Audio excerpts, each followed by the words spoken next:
With Sea of Thieves coming to PlayStation 5 very soon, it's safe to say there will be plenty of newcomers with it. This guide aims to give those players a little bit of a head start without holding your hand too much or too little, and without necessarily spoiling some of the best parts of the game. Sea of Thieves is a game that encompasses many ideas of what a pirate might be, from the friendlier supply smuggling kind to the rogue fighting type. What kind you decide to play as is entirely up to you, and you can change your playstyle at any time. When you start the game, you will be prompted to select a pirate from the Infinite Pirate Generator. While you cannot manually pick their body type and facial features, you can customize the appearance of your chosen pirate with a selection of clothing, hairstyles and colors, scars, tattoos, face makeup, curses, and prosthetics. Something worth noting about the IPG is that sometimes you'll see a pirate that has a unique hair color and/or face makeup that cannot otherwise be obtained. You can change your pirate with the IPG later for a small fee with the Pirate Appearance Potion from the Pirate Emporium. The Maiden Voyage acts as a tutorial for the game. It will insist that you play, and so will I. While there is relatively little that you must do to progress the tutorial, there is still an entire island to explore. I highly recommend taking your time and exploring all the nooks and crannies on Old Sailor Isle. Players can interact with each other primarily in three ways: by being friendly to one another, by being enemies and fighting, or by being completely neutral and ignoring each other. There are no steadfast rules that dictate how players must interact. Anyone can be friend or foe to anyone, and anyone can respond to another party however they like. No one owes anyone anything. Atop the main mast of every ship is a flag box. In that is a little tool for players looking to be friends with one another, an alliance flag. On the second page of the flag box's menu is a pennant flag. The first option that is always available is to raise and offer alliance flag. The second option that will appear when close enough to one of those is a join alliance option. Choosing that option will put matching pennant flags on each ship's mast to signify that they have joined forces, allowing them to see each other on their maps and making their gamer tags purple to one another. Beware, however, that there is nothing to stop players from using this tool to trick or betray one another. There are three currencies in the game. Gold is the main one, doubloons are a secondary currency used for somewhat special things, and ancient coins are the premium currency used for microtransactions. They can be earned for free by completing tiers of the Seasonal Plunder Pass, both the free and paid versions, and by slaying ancient skeletons that rarely spawn on just about any island except for outposts. As for what you do with those currencies, they are mostly used to buy cosmetics for your pirate and ship. Everything in the game is cosmetic, there are no different stats, just pick what looks the coolest to you. What you are buying that are not cosmetics are supplies and captaincy ships. Captaining a ship comes with too many perks and quirks to cover here, but it is part of the game's progression system. The next step to that is pledging captain ships to a guild, where anyone can sail anyone's ships, so long as they are part of the guild roster. Attaining the status of Pirate Legend is also something you should consider shooting for by reaching level 50 in any 3 trading companies. Your ship, be it a tiny sloop, or a speedy brigantine, or a majestic galleon, is where you will plan your activities, how you will primarily get around the sea, and where you will do most of your fighting. Your world revolves around it. All ships are equipped with a voyage table, where you will decide what you will be doing, a map table to help you find your way around the Sea of Thieves, the helm, where a wheel and compass are situated to help you move the ship in the right direction, a set of cannons for shooting ammunition, pirates, and pets out of, a set of harpoons for pulling things you want onto the ship, at least one mast and sail for propelling the ship forward, a set of controls for angling and lowering or raising the sails, a crow's nest at the top of the highest mast with a flag box, a capstan for raising and lowering your anchor, a stove and grog barrel for all of your eating and drinking needs, a water barrel for controlling those pesky fires, a bed so you can recuperate after a long day, lanterns for seeing better around the ship, and a rowboat dock at the stern end of the ship for hanging the reverse bathtub from. If you ever fall off your ship, a friendly merfolk will signal itself with a blue-green smoke and give you a ride back to your ship. If your ship sinks, a new one will be spawned free of charge. After selecting Adventure, you will wake up at a table inside a tavern on an outpost. If you selected The Legend of Monkey Island, you will start at capsized charters. Remember, these outposts are in the shared world of the game and are not safe zones. Those do not exist. High Seas is the normal game mode, where you will share the map with 4 to 5 other crews. In Safer Seas, it is only your crew. For more details on the differences between High Seas and Safer Seas, refer to another video or the Safer Seas FAQ. Outposts are where you will often end your play session, as it is where you turn in your treasures. Most treasure chests and trinkets will go to the gold hoarders, found in a small green tent whose representative is partially covered in gold. Skulls will go to the Order of Souls, whose representatives have black kraken ink running down from their eyes. They are found in the purple bottom part of a 2-story building. Crates of goods go to the Merchant Alliance, whose representatives can be found along the dock underneath a small gold awning. If you find any treasure that is purple and has ancient or legendary or Athena in its title, it probably goes to the mysterious stranger, the guy found in the dark corner of every tavern. Meats and fish are sold to the Hunter's Call, whose representatives are found on sea posts, tiny structures on tiny rocks scattered about the sea. Reaper's chests and bounties, as well as gifts, go to the Servant of the Flame, found on the Reaper's hideout. He takes almost all other loot items too. If you're at an outpost and not sure what goes where, refer to the Sea of Thieves wiki.gg page on treasures. Besides places to sell your loot, you can find a shipwright's shop along the dock where you can buy and equip cosmetics for your ship. You can find a weaponsmith's shop building indicated by a target board. The general clothing shop is detailed by a cloth sign with a boot on it. The equipment shop is noted by a sign with a spyglass and shovel in a cross configuration above its door. The Pirate Emporium can be found above the Order of Souls tent, except in the case of Port Merrick, where it has its own building southeast of the tavern. Until you get used to the outposts, and most importantly Port Merrick due to its uniqueness, it is recommendable to make sure that your outpost location banners are turned on, which they should be by default. Down the dock, past the Merchant Alliance, and Shipwright will be your ship. After spawning in, a ship will always have its sail up and anchor down. You'll want to get that anchor up just in case there are any other crews nearby looking to bother you. Between that and leaving the outpost, you'll want to grab some supplies. While all 3 ships start with some amount of cannonballs, food, and whatever else, it really is not a lot.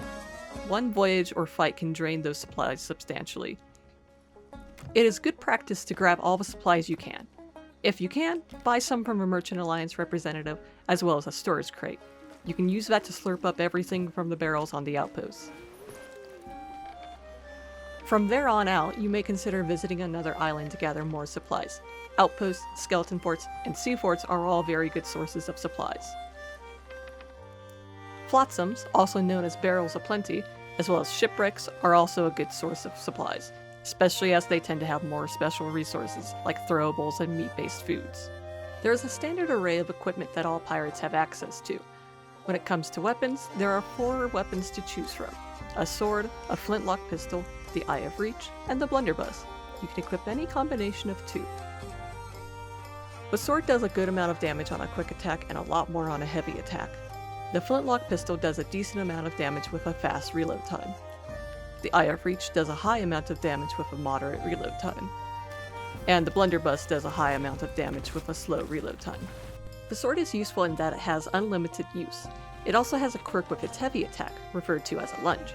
If you block before holding the primary attack button down to charge up the lunge, you retain much of your ability to move around, including a jump towards the end of the forward motion, propelling you quite a distance. As for the rest of your equipment, that includes the bucket for bailing water and throwing vomit, the compass for finding your way, your instruments for being noisy, your lantern for lighting dark places, a shovel for digging up grubs and shiny things, a tankard of grog for celebrations, a pocket watch for those anxious about something, a spyglass for getting a good look at distant things, a fishing rod in which to use the worms on, and a speaking trumpet for talking more or less loudly than normal. Besides your equipment, there are resources to fill your pockets with. Cannonballs are loaded into cannons and fired at things you don't like. You can carry 10 cannonballs. In addition to cannonballs, there are cursed cannonballs. Instead of doing damage, these glowing spheres of doom place an effect upon enemies or their ship. The description box explains exactly what they do. Green curse shot affects enemies, while purple curse shot affects ships. You can carry 5 curse shot. Chain shots are a special type of cannonball with a chain between the 2 main pieces. They do less damage to a ship's hull and enemies, but they destroy the parts of a rival player's ship. This includes the mast, the wheel, and the capstan. You can carry 5 chain shot. Blunder bombs and fire bombs share a slot as they are both throwables, or you can load them into a cannon and beat them that way. Blunder bombs knock things around while fire bombs set them on fire. Both of them do a considerable amount of damage. You can carry 5 throwables. Food is a slightly complicated matter that could use its own video. Basically though, it is used to heal damage taken. Fruits heal you for a flat amount. Fish and meats, however, also give you a pool of extra health that will kick in to heal you later over time, referred to as regen. You can carry 5 total pieces of food. Wooden planks are used to repair parts of the ship, from patching the hull up to keeping the mast standing. You can carry 5 planks. Bait is used to catch certain kinds of fish in certain conditions. It can also be eaten for a small amount of health at the cost of probably vomiting. You can carry 10 worms. Fireworks and signal flares share a slot. They are used to light up the sky in various colors. While most players use the white flare to signal friendly or neutral intentions and the red flare to signal an interest in fighting or avoiding, do keep in mind that there are no rules that must be followed about flare usage and even fewer guidelines for firework usage. If you're not sure where to start or you can't decide on what to do, there is always what's referred to as island hopping. Essentially, you set out from your starting point and just go to one of the next closest islands. From there, you can search for messages in a bottle, which will give you up to 3 quests of various kinds. You can find a piece or 2 of treasure in the shallow water or along the beach, or perhaps even on a mountaintop. You can defeat emergent enemies, and you can gather more supplies. After that, you go to the next island, and so on and so on. Island hopping can be profitable if done quickly enough, though some luck is also involved. Not too long into your pirating career, you'll have a new choice to make, which will be whether or not to raise an emissary flag, which is a silly thing to wonder about because of course you're going to raise an emissary flag. The question is which company you will raise one for. Once you reach Reputation 15 with a company, you'll have an option to spend some gold on an emissary flag. Alternatively, if you go to the Reaper's hideout, you will be given this option right from the get-go with them. The Pirate Legend emissary flag is unlocked when you become a PL. Raising an emissary flag, generally, means that you intend to do work for that company and prioritize collecting treasure for them. Every time you touch and bring aboard some loot that goes to that company, the grade of your flag will go up little by little until you go from grade 1 to 2, all the way up to 5. The higher your flag's grade, the higher your bonus on that company's treasure. The Reaper's Bones have very few loot items. Instead, they grant a bonus to almost all loot in the game. The catch is that they use their own place, the Reaper's hideout, instead of outposts. They also encourage the hunting of other ships instead of doing voyages yourself. Every Reaper's Bones vessel shows up on the map. It's also worth knowing that if a grade 5 Reaper is on your server and you have an emissary flag up, they can see you just as clearly as you can see them on the map. Working for the Gold Hoarders is a dirty job. Their voyages will consist of you digging up treasure, and occasionally solving riddles. Everything that the Merchant Alliance does involves sailing around. That might be going to an island to capture animals, or running cargo from one place to another, or finding a missing shipment. If you've raised an emissary flag for them, there are also supply routes that you can partake in. Check the book beside each representative to see where this or that is in demand or excess. The Order of Souls is a mystical group. They'll send you out on bounty hunts for various kinds of skeletons, or even ghost ship fleets. As you progress with the companies, you'll be able to take on raid voyages for them. This will send you to a location with a tougher than usual task at hand, be it fighting waves of skellies on a fortress or solving puzzles deep beneath the waves. If you've ever seen a funny looking cloud or a great big tornado in the sky, that is a world event. They involve some amount of combat of some sort, but if you win, you'll be rewarded handsomely with an assortment of treasures. If you see no funny clouds or tornadoes and you don't fancy a chance at an encounter where your goal is to survive, you may want to delay leaving your current location so as to avoid the Kraken. There are 2 unique fort events. Forts of Fortune spawn randomly, whereas Fort of the Damned is player activated. Both have very high value vaults and are worth fighting over, so expect company if you're planning to take one on. If you've had your fill of fighting and treasure hunting or are looking for something to do while doing those things, there's a fishing system in the game, as well as little animals on most islands that you can hunt. All meat doubles as loot and food, but fish are much more valuable than the normal meat from snakes, pigs, chickens, and sharks. Working on your Hunter's Call reputation can be something that you actively set out to do, or something that you do as you venture around. If you're crewed with a pirate legend, I probably have more questions than you do. Also, ask them to take you on a Nash and Athena voyage. Now, there is one more thing to do that I didn't cover: Tall Tales. The reason for that is simple. Shores of Gold Arc was designed with veteran players in mind. You can start that storyline anytime you like, but it may not be a good experience, and a guide is highly recommended. A pirate's life and the Legend of Monkey Island are much more forgiving. Within the adventure game mode is a sort of sub-game mode referred to as Hourglass. Using the Hourglass on your voyage table, you can vote to fight against other players of the same crew size as a Guardian of Fortune or as a Servant of the Flame. Lore-wise, that's all another video. Rewards-wise, check out the wiki.gg page for what you would prefer. Hourglass can be looked at as a way to get into fights and practice your PvP without worry of losing loot. It's recommendable to spend a little bit of time here and there in Hourglass to hone your skills and keep them sharp. Skeletons are probably the most common enemy type you'll encounter. They are relatively harmless on their own, but they tend to spawn in groups, and that increases their deadliness if you let yourself be swarmed.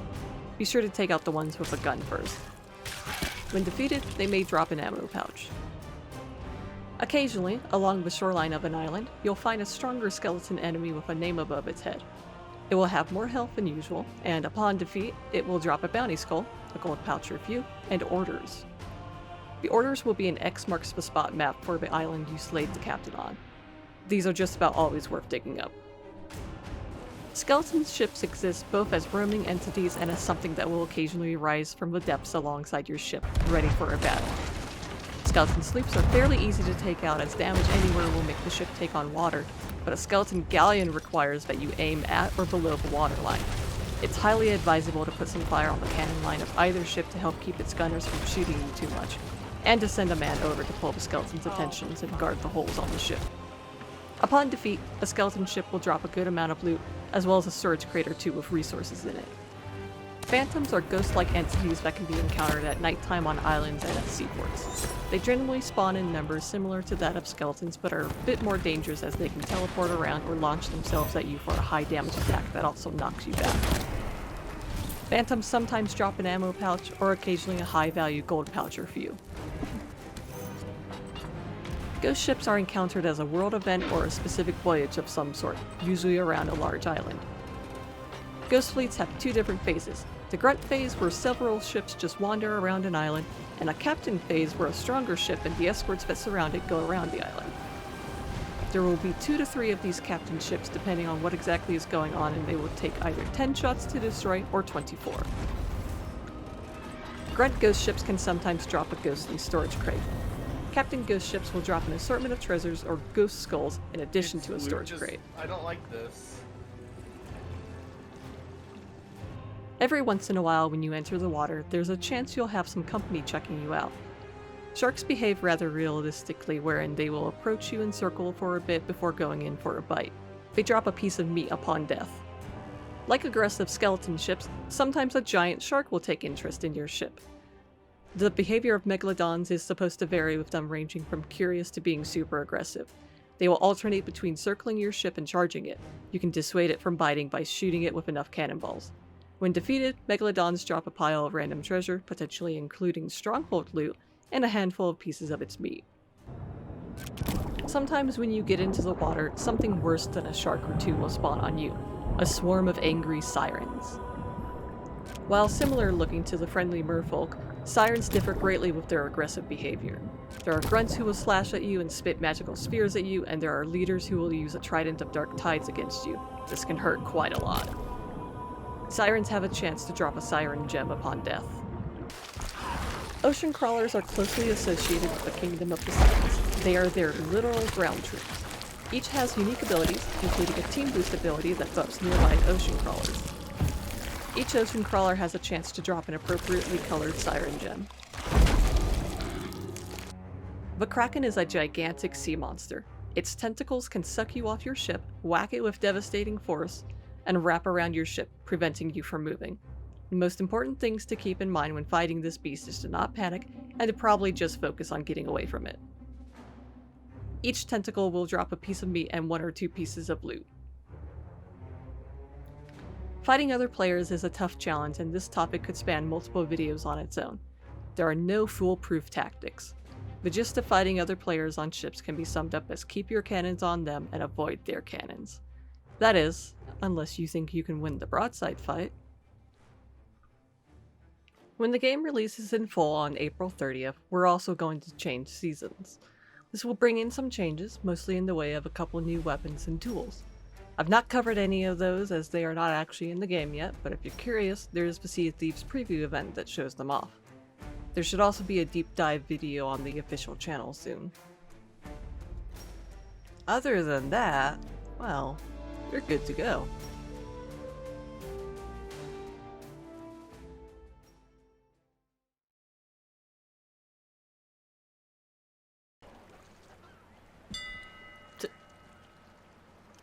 And make sure you ring that notification bell.